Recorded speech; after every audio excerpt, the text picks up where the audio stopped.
Mesdames et messieurs, bonjour. Aujourd'hui, nous allons parler du miracle du Saint-Coran et nous allons maintenant montrer que le Coran est la parole de Dieu et non des hommes. En fait, le Coran nous apprend deux grandes notions sur Jésus, paix soit sur lui. L'appellation de Jésus, premièrement, l'appellation de Jésus, fils de Dieu ou Dieu, est une distorsion insidieuse et calomnieuse du mot Messie faite par ses adversaires juifs. Deuxièmement, Jésus a été envoyé vers Israël en tant que prophète et non en tant que Messie, c'est-à-dire roi. Il n'a pas été prouvé jusqu'à maintenant que les musulmans connaissaient la signification du mot Messie, Mashiach, en hébreu. Il était hors de la portée de la langue arabe.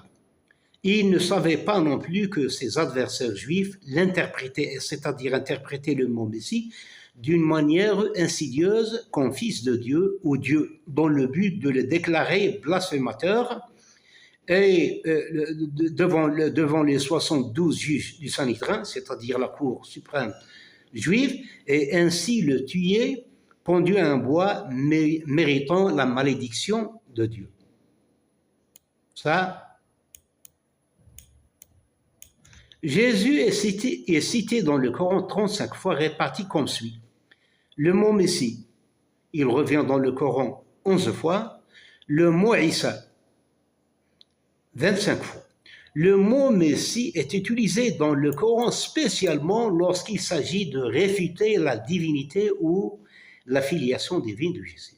Je répète, le mot Messie, c'est un mot qui est utilisé dans le Coran spécialement et uniquement pour réfuter la divinité ou la filiation divine de Jésus.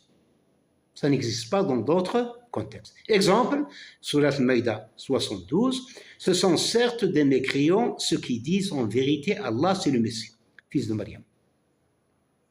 Le mot Messie ne vient jamais dans le contexte de parler sur la vie de Jésus, sur la vie historique de Jésus. Par exemple, on ne peut pas trouver dans le Coran que nous avons envoyé le Messie, ou bien nous avons descendu l'évangile sur le Messie. Ça n'existe pas. Toujours la vie réelle et historique de Jésus, et toujours on utilise le mot Isa. Par contre, le mot Jésus, c'est-à-dire Isa, est utilisé spécialement dans le contexte coranique lorsqu'il parle de la vie réelle, historique de Jésus avec son peuple. Exemple, Surat 1, 87. Certes, nous avons donné le livre à Moïse, nous avons envoyé après lui des prophètes successifs et nous avons donné des preuves à Isa, fils de Maryam, et nous l'avons renforcé du Saint-Esprit. On peut en conclure ce qui suit. Premièrement, les opposants à Jésus, que la paix soit sur lui, interprétaient le mot Messie de manière calomnieuse et fausse comme Dieu ou fils de Dieu. Ce n'étaient pas les Grecs et les Romains qui divinisaient Jésus. C'est une erreur historique. Cette calomnie venait de son propre peuple juif.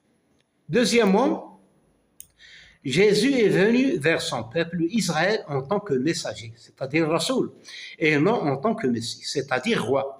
Donc Jésus n'était pas le Messie, mais il portait le nom de Messie comme nom propre. Salam alaikum wa rahmatullah.